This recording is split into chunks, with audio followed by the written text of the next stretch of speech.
சீமான், அமீர் ஆகியோர் இந்திய இறையாண்மைக்கு எதிரான பேச்சுக்களை பேசியதற்காக கைது செய்யப்பட்டார்கள். அவர்கள் கருணாநிதி தூண்டுதலால் ஏற்பாடு செய்யப்பட்ட ஒரு நிகழ்ச்சியில் கலந்து கொண்ட போது இவ்வாறு பேசினார்கள்.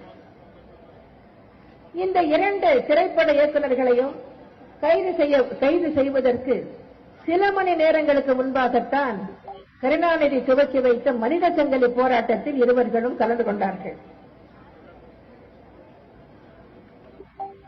ஆக இதிலிருந்து என்ன தெரிகிறது என்றால், சீமான், அமீர் ஆகிய இருவரும் பேசிய ஒவ்வொரு வார்த்தையும் கருணாநிதியின் ஒப்புதலோடும் ஆசியோடும் தான் பேசப்பட்டது. அந்த பேச்சுக்கள் தான் இன்று அவர்களை பெரிய சிக்கலில் மாட்டிவிட்டிருக்கிறது. ஆனால் கருணாநிதி தூண்டுதலின் பேரில் தான் அவர்கள் பேசினார்கள். அதன் பின்னர் அந்த இரண்டு இயக்குநர்களும் விடுதலை செய்யப்பட்டார்கள். ஆனால் மீண்டும் சீமான் கைது செய்யப்பட்டு தேசிய பாதுகாப்பு சட்டத்தின் கீழ் கைது செய்யப்பட்டு சிறையில் அடைக்கப்பட்டிருக்கிறார். இதில் நாம் கவனிக்க வேண்டிய விஷயம் இதுதான்.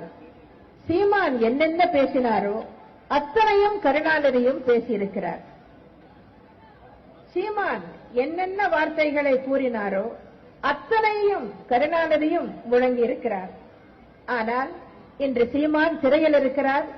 கருணாநிதியோ தலைமை பீடத்தில் முதலமைச்சராக உட்கார்ந்து கொண்டு அனைவரையும் ஆட்டிப்படைக்கிறார்.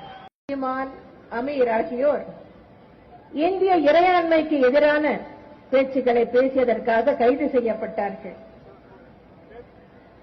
அவர்கள் கருணாநிதி தூண்டுதலால் ஏற்பாடு செய்யப்பட்ட ஒரு நிகழ்ச்சியில் கலந்து கொண்ட போது இவ்வாறு பேசினார்கள்.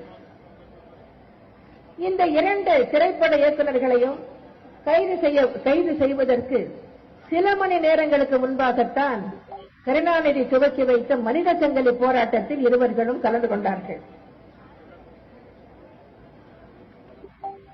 ஆக இதிலிருந்து என்ன தெரிகிறது என்றால், சீமான், அமீர் ஆகிய இருவரும் பேசிய ஒவ்வொரு வார்த்தையும் கருணாநிதியின் ஒப்புதலோடும் ஆசியோடும் தான் பேசப்பட்டது.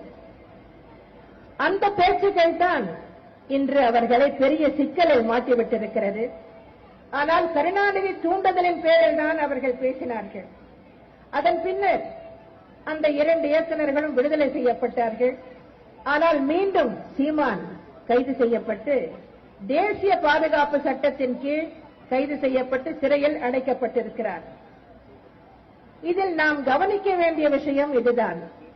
சீமான் என்னென்ன பேசினாரோ அத்தனையும் கருணாநிதியும் பேசியிருக்கிறார். சீமான் என்னென்ன வார்த்தைகளை கூறினாரோ அத்தனையும் கருணாநிதியும் முழங்கியிருக்கிறார். ஆனால் இன்று சீமான் சிறையில் இருக்கிறார். கருணாநிதியோ தலைமை பீடத்தில் முதலமைச்சராக உட்கார்ந்து கொண்டு அனைவரையும் ஆட்டிப்படைக்கிறார்.